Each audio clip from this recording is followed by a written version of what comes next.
वे कहती है, बेटा अपने बुजुर्गों की कब्र पे इसको डाल दो। एम तो दोस्तों जैसे तैसे फूल को फेंक देता है। ग्रैंडमा उसको टोकते हुए कहती है कि सही कह रहे हो, तुम किसी काम के हो ही नहीं। एंड वो फिर खुद ही फूल को चारों तरफ फैलाने लगती है। दोस्तों एम ना फिर से गेम खेलने में लग जाता है। लगता है गेम बहुत प्यार है इसको, पर उसके पीछे उसकी ग्रैंडमा डिसबैलेंस होकर गिर जाती है और फिर उन्हें हॉस्पिटल में एडमिट करना पड़ता है। वहाँ भी उनके बेटे को नहीं बल्कि बेटी को ही रहना पड़ता है। और इस एम को तो देखिए ये काम का बहाना करके घर पर गेम्स खेलने में बिजी है। जब उसकी मॉम घर आती है ना तो अपनी मॉम की ओर चेयर करते हुए कहता है कि थोड़ा आराम कर लीजिए मॉम, आप काफी थक गई होंगी। वैसे आपने मेरा मैसेज पढ़ा क्या? उसकी मॉम कहती है, हाँ तुम्हें नया कंप्यूटर चाहिए और उसे खरीदने के लिए मेरी कार्ड डिटेल्स की जरूरत है तुम्हें। एक बात बताओ, जब तुमने गेमर बनने के लिए पढ़ाई छोड़ी थी तब तुमने मुझसे कहा था कि मॉम मैं ट्रक भर कर पैसे कमाऊंगा और उन पैसों से अपना अपार्टमेंट लूंगा। साथ ही ये भी कहा था कि मॉम मैं आपको भी घर खर्च के लिए पैसे दूंगा। तो क्या हुआ उन बातों का? एम कहता है कि हाँ मॉम मुझे सारी बातें याद है, पर आप मेरे जख्म पे नमक मत छिड़को। ये कहकर दोस्तों फिर से गेम खेलने बैठ जाता है। एम को आगे उसकी मॉम बताती है कि सुनो, डॉक्टर ने बताया कि ग्रैंडमा के पेट में कुछ दिनों से दर्द था और उनके स्टूल में ब्लड भी आ रहा है। काफी चेकअप करने के बाद पता चला कि उन्हें कैंसर है और वो सिर्फ 1 साल की मेहमान है। इसलिए काम करो, तुम रोज ग्रैंडमा से मिलने उनके घर आते जाते रहना। याद रहे उन्हें कैंसर के बारे में कुछ मत बताना, क्योंकि मैं नहीं चाहती कि वो अपने आखिरी वक्त में टेंशन की जिंदगी जिए। दोस्तों ग्रैंडमा को कैंसर है ये जानने के बाद भी एम का कोई रिएक्शन नहीं होता। हाँ वो ये जरूर कहता है कि मॉम मुझे वहाँ जाने के बस पैसे चाहिए, वो दे दो आप, क्योंकि आपको तो पता है कि आजकल टाइम ही मनी है। कुछ दिनों के बाद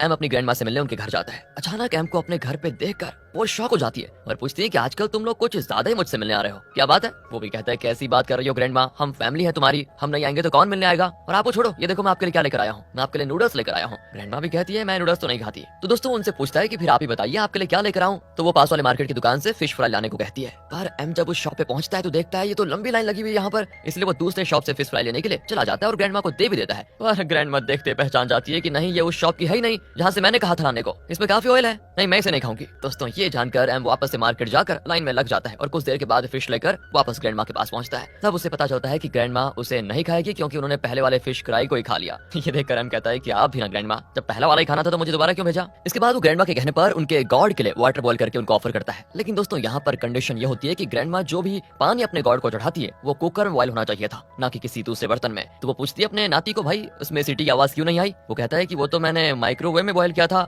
बस दोस्तों ये सुनकर ग्रैंडमा भड़क जाती है और कहती है बेटा हर काम को करने का एक सलीका होता है, सिर्फ काम करने के लिए काम मत करो, कम से कम सही ढंग से काम तो क्या करो। ये कहकर वो एम को घर से निकाल देती है। वो उसके मुंह पे दरवाजा बंद कर देती है, इतना गुस्सा होती है। एम भी कहता है ठीक है मैं कल से सही वाटर बॉईल करके दे दूंगा, मगर वो कहती नहीं यहाँ आने की जरूरत ही नहीं है, तुम्हें एक भी काम ढंग से नहीं करते तुम। दोस्तों एम को तो जैसे छुटकारा ही मिल गया था एक तरफ से, तो वो अपनी एक फीमेल फ्रेंड मिली से मिलने जाता है। वहाँ वो नर्स का कॉस्ट्यूम देखकर कहता है कि अरे वाह तुमने नर्स का काम शुरू कर दिया क्या? वो भी कह देती है कि नहीं नहीं नहीं वो तो मेरे ओनली फैंस के लिए कॉस्ट्यूम है, अलग अलग कॉस्ट्यूम पहन के परफॉर्म करने से ऑडियंस ज्यादा आता है ना। दोस्तों इससे एम को थोड़ा ऑकवर्ड भी लगता है कि क्या कर रही है। फिर उससे पूछता है कि तुम्हारे एक ग्रैंडपा थे ना जिनकी तुमने आखिरी वक्त में सेवा की थी और उन्होंने अपनी पूरी प्रॉपर्टी जाते वक्त तुम्हारे नाम कर दी थी। तुम्हें पता है मैं फाइनेंशियली काफी स्ट्रगल कर रहा हूँ, मेरी भी एक ग्रैंडमा है एंड वो भी ज्यादा दिनों तक जिंदा नहीं रहने वाली, बाकी तो तुम खुद ही समझदार हो। तो तब मिली कहती है हाँ बहुत तेज हो रहे हो, तुमने कभी फील किया कि तुम्हारी ग्रैंडमा से एक अजीब सी स्मेल आती होगी? वो कहते हैं हाँ हाँ वो तो हर बुजुर्ग इंसान से आती है। तो वो कहती है कि तुम्हें उनके साथ इतना वक्त बिताना है कि वो स्मेल तुम नोटिस करना ही बंद कर दो, इससे उनके दिल में तुम्हारे लिए एक खास जगह बन जाएगी। ये जानते ही एम सीधे मॉल में जाता है जहाँ उसकी मॉम काम करती है। वो उन्हें बताता है कि मैं कुछ दिनों तक ग्रैंडमा के साथ ही रहूंगा, इसलिए दोस्तों वो ग्रैंडमा के घर की डुप्लीकेट चाबी उसे दे देती है, जिसका यूज करके वो ग्रैंडमा के घर में घुस जाता है। ग्रैंडमा उसको देखकर फिर से शौक कि तुम फिर आ गए। वो पूछती है कि बात बताओ तुम मुझसे मिलने के लिए बार बार आ क्यों रहे हो? मुझे तो अब शक हो रहा है कि कहीं मुझे कुछ हुआ तो नहीं है। तो दोस्तों इस पर एम ग्रैंडमा को सारी सच्चाई बता देता है। साथ ही वो ये भी कहता है कि मॉम और अंकल नहीं चाहते कि आपको कैंसर के बारे में पता चले। डॉक्टर ने कहा कि आपके पास सिर्फ 1 साल ही है, पर आपको तो पता है कि डॉक्टर ऐसे प्रिटेंड करते हैं जैसे वो भगवान है और उन्हें सब पता है। आपको वो एमा आंटी तो याद है ना जिन्हें डॉक्टर ने 6 महीनों तक की मोहलत दी थी, मगर देखिए वो तो 10 साल से मजे घूम रही है और अभी भी बिल्कुल सही है। पता है ग्रैंडमा आपने मेरे बच्चों ने मुझे इसी घर में रखकर मेरा खूब ख्याल रखा था और अब ख्याल रखने की बारी मेरी है, मैं आपके साथ कुछ वक्त गुजारना चाहता हूँ। दोस्तों ग्रैंडमा अपने नाती की ये बातें सुनकर राजी हो जाती है, जिससे हमको लगता है कि बस प्लान का आधा काम तो हो ही गया। अगली सुबह 5 बजे एम की अलार्म क्लॉक बजती है, पर वो जागता ही नहीं। जब वो जागता है तो काफी सवेरा हो चुका था। वो भागकर रेलवे स्टेशन जाता है, क्योंकि इतनी बूढ़ी होने के बाद भी ग्रैंडमा रेलवे स्टेशन पर कॉन्जी नाम की एक डिश बेचने का काम करती है। वो जाकर ग्रैंडमा से पूछता है कि आपने मुझे जगाया क्यों नहीं? वो कहती है क्यों मैं कोई अलार्म क्लॉक हूँ क्या? एंड दोस्तों एम उनकी बातों पे ज्यादा ध्यान न देते हुए काम में उनकी मदद करने में जुट जाता है। फिर काम करने के बाद ग्रैंडमा अपनी एक फ्रेंड से मिलने जाती है और उन्हें अपने कैंसर के बारे में बताती है कि मुझे कैंसर हो चुका है। और दोस्तों ग्रैंडमा की जो फ्रेंड है ना उनको पहले से कैंसर था। वो कहती है चलो बहन तुम्हारा ख्याल रखने के लिए तुम्हारे पास तुम्हारा ग्रैंडसन तो है कम से कम, मुझे तो खुद ही खुद का ध्यान रखना पड़ता है। इसके बाद ग्रैंडमा और एम बैंक जाते हैं ताकि ग्रैंडमा पैसा जमा कर पाए। एम उनकी बैंक डिटेल्स ना देख ले, इसलिए वो एम को बाहर रखने को कहती है। बड़ी तेज है दादी। एम भी बोलता है कि ग्रैंडमा मैं कौन सा चोर हूँ, पर वो कहती नहीं न्यूज में देखते नहीं क्या अक्सर लोग ऐसी धोखाधड़ी करते हैं अपने घर वालों के साथ। अगली सुबह जब एम जागता है तो देखता है उसकी मॉम आई हुई है और ग्रैंडमा ने काफी फैंसी से कपड़े पहने हुए हैं। एम को तो समझ नहीं आता कितने सवेरे सवेरे बन ठन कर ग्रैंडमा कहाँ जाने वाली है। तब उसकी मॉम बताती है कि तुम ही नहीं आया करते थे, पर हर संडे बाकी के फैमिली मेंबर्स उनसे मिलने आते हैं। और सच में दोस्तों कुछ ही देर में ग्रैंडमा के बेटे यानी अंकल कैन की फैमिली उनसे मिलने आ जाती है और ये लोग संडे साथ में बिताते हैं। यहाँ वो ग्रैंडमा से उनकी तबियत के बारे में पूछते हैं तो वो बता देती है, मुझे पता चल गया है कि मुझे कैंसर है बेटा, तुम्हें इस तरह घुमा फिरा कर पूछने की जरूरत नहीं है, मुझे एम ने सब बता दिया है। और दोस्तों ये सुनकर सभी गुस्से में एम की ओर देखने लग जाते हैं कि तुमने क्यों बताया। तब एम तो ये कहकर बच जाता है कि ग्रैंडमा को अपनी बॉडी के बारे में जानने का पूरा हक है, हम कौन होते हैं उनसे उनकी बॉडी के बारे में कुछ भी छुपाने वाले। इसके बाद ग्रैंडमा के तीनों बच्चे उनसे कहने लगते हैं कि मॉम आपको घबराने की जरूरत नहीं है, हम आपका अच्छे से ख्याल रखेंगे। एम की मॉम तो मॉल में अपनी ड्यूटी को नाइट शिफ्ट में करवा लेती है ताकि दिन में वो मॉम को कीमोथेरेपी के लिए लेकर जा पाए। तब एम कहता है कि क्या आप इसके बदले कुछ एक्सपेक्ट कर रही है मॉम। वो कहती है बेटा क्या बात कर रहे हो, मैं क्या एक्सपेक्ट करूंगी, मेरी मॉम की तबियत खराब है, मुझे तो उनकी देखभाल करनी होगी। इसके बाद वो अपनी मॉम को स्विमिंग पूल में एक्सरसाइज करवाती है जहाँ ग्रैंडमा पता नहीं क्यों चिढ़ रही होती है काफी। वो कहती है कि मेरी वजह से तुम्हें काम से छुट्टी लेनी पड़ रही है, बताओ मैं दोबारा यहाँ पर कभी नहीं आऊंगी। और तभी एम फटाक से कह देता है कि नहीं ऐसा नहीं है, मॉम ने अपनी ड्यूटी नाइट में शिफ्ट करवा ली है, जिससे ग्रैंडमा को समझने में देरी नहीं लगती कि रात भर काम करने के बाद उनकी प्यारी बेटी बिना सोए उनके पास चली आई है। वो उस पर भी गुस्सा करते हुए कहती है देखो मुझे ये सब पसंद नहीं है बेटा, जब भी तुम कुछ अच्छा करने की कोशिश करती हो तो बुरा ही हो जाता है। लास्ट टाइम तुमने मेरी काम में मदद करने के लिए स्कूल छोड़ दिया था और अब देखो तुम्हें मुझसे ज्यादा मेहनत करनी पड़ रही है। इस तरह माँ बेटी में छोटी सी झपट हो जाती है। ग्रैंडमा बेचारी वॉशरूम में जाकर रो रही होती है, इसलिए एम अपनी माँ से कहता है कि देखिए इस तरह तो ग्रैंडमा की तबियत पर बहुत बुरा असर पड़ेगा, एक काम कीजिए ग्रैंडमा को कीमोथेरेपी के लिए मैं लेकर चला जाऊंगा, आप आराम कर लीजिए। जिससे दोस्तों उसकी मॉम राजी हो जाती है। आगे दोस्तों ग्रैंडमा को एम अपनी फ्रेंड मिली से मिलवाता है। मिली उन दोनों को अपनी कार से हॉस्पिटल लेकर जाती है। वापस घर आने के बाद एम ग्रैंडमा के हाथ पकड़कर उन्हें सीढ़ियां चढ़ाने में भी मदद करता है क्योंकि ग्रैंडमा का रूम फर्स्ट फ्लोर पे था। वहां जाने के बाद ग्रैंडमा उसे बताती कि बेटा जब तुम छोटे थे ना तो मेरे और ग्रैंडपा के बीच में सोते थे पता है, क्योंकि तुम्हें भूतों से बहुत डर लगता था। एम कहता है कि पर अब मुझे बिल्कुल डर नहीं लगता। मगर दोस्तों जब वो सोता है ना तो अचानक डर के उठ जाता है क्योंकि वहां पर ग्रैंडमा प्रे करने के लिए अचानक से आ गई थी, क्योंकि उन्हें सपने में अपने पेरेंट्स दिख रहे थे जो उन्हें अपने साथ ले जाने के लिए आए थे, इसलिए उन्हें थोड़ी बेचैनी हो जाती है। वो जब कहती है ना कि बेटा मैं जल्द ही मर जाऊंगी, तब एम उन्हें बड़े प्यार से समझाता है कि देखो आपको इतनी जल्दी कुछ नहीं होगा, आप अभी बहुत जिएंगी। फिर दोस्तों वो उन्हें अपने साथ मच्छरदानी के अंदर सुला लेता है ताकि उन्हें वापस से उतनी सीढ़ियां न चढ़नी पड़े। अगले दिन ग्रैंडमा को थोड़ा फीवर आ जाता है, पर फिर भी वो कौंची बनाने के लिए जाने वाली होती है। तभी एम उनको समझाकर घर पर रेस्ट करने को कहता है, साथ ही वो गर्म कपड़े से उनका बदन साफ कर देता है। तभी वो अपने पूरे कपड़े खोल देती है और कहती है बेटा अच्छे से साफ करो, जिससे हमको बहुत ही ऑकवर्ड लगता है और वो अपनी नजरें घुमा लेता है वैसे, मगर फिर उसे ग्रैंडमा की बात तो माननी पड़ती है तो वो अच्छे से साफ भी करता है। अब अगले सीन में वो मिली से मिलता है। वो पूछती है एक बात बताओ तुम अपने ग्रैंडमा की लिस्ट में कितने नंबर पे आते हो। वो कहता है देखो नंबर 1 तो अंकल कैन या अंकल सियोन ही होंगे, मुझे लगता है कि अब मैं अपनी मॉम से ऊपर आ गया हूँ। तब मिली कहती है कि ओए नंबर 3 वाले को कुछ नहीं मिलता।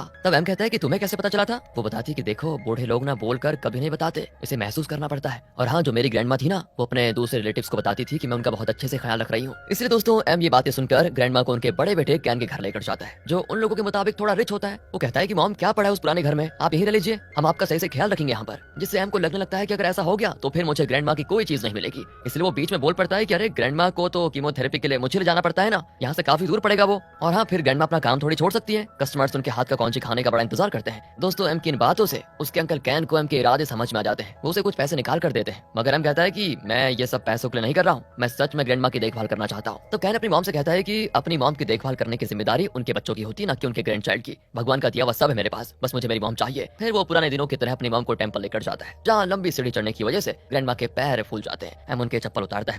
फिर वो ग्रैंडमा के लिए उनकी विश एक पेपर पर लिखता है जिसमें वो कहती है कि हे भगवान आप मेरे बड़े बेटे मंझले बेटे और बेटी को अच्छी सेहत दीजिएगा, उन्हें कभी किसी चीज की कमी ना हो, मेरे ग्रैंड चाइल्ड को भी अच्छी जॉब मिल जाए। इसके बाद वो उस पेपर को चिपकाने चाहती है जहाँ पहले से कैन और उसके बेबी बच्चों ने अपनी अपनी विश चिपका के रखी हुई थी। उनमें से किसी ने भी ग्रैंडमा के लिए कोई विश नहीं मांगी थी दोस्तों, इसलिए ग्रैंडमा को बहुत बुरा भी लगता है, पर फिर भी वो अपने दिल को समझते हुए कहती है कोई बात नहीं, आखिर मेरी फैमिली है और मेरी फैमिली को अपनी फैमिली के बारे में सोचने का पूरा हक है, शायद इसलिए उन्होंने मेरे बारे में विश नहीं की। तब हम कहता है कि इसका मतलब तो ये हुआ ना ग्रैंडमा कि वो आपको अपनी फैमिली नहीं मानते, जिससे ग्रैंडमा दोस्तों कुछ देर के लिए खामोश हो जाती है और यहाँ से वो कैन के साथ ना रहने का फैसला करती है। वहीं कीमोथेरेपी की वजह से ग्रैंडमा के बाल झड़ने लगते हैं और धीरे धीरे वो गंजी हो जाती है, पर फिर भी एम एक दोस्त की तरह उनके कॉन्फ्रेंस को बूस्ट करके रखता है। अचानक एक दिन ग्रैंडमा अपना बॉक्स चेक करती है जिसमें वो पैसे जमा करती थी, उसमें एक भी पैसे नहीं होते, जिससे हम तो डर जाता है और कहता है ये मैंने नहीं लिए। पर खुशनसीबी की बात ये होती है दोस्तों कि उसने ग्रैंडमा के लिए एक पुराने फोन को सीसीटीवी की तरह यूज करना शुरू कर दिया था। उसमें चेक करने से पता चल जाता है कि पैसे ग्रैंडमा के मंझले बेटे सियोन ने चुराए हैं, इसलिए एम सियोन के पास जाकर उन्हें बहुत सुनाता भी है और ग्रैंडमा की लाइफ से दूर चले जाने के लिए कहता है। आगे एक आदमी ग्रैंडमा के पास आता है और कहता है एम ने इस घर को बेचने के लिए ऑनलाइन लिस्ट किया हुआ है पता है क्या, और मैं इस घर को खरीदने में इंटरेस्टेड हूँ, इसलिए ये घर देखने के लिए आया हूँ। ग्रैंडमा उसे कह देती है कि जरूर किसी ने शैतानी की होगी, ये घर बिकाऊ नहीं है।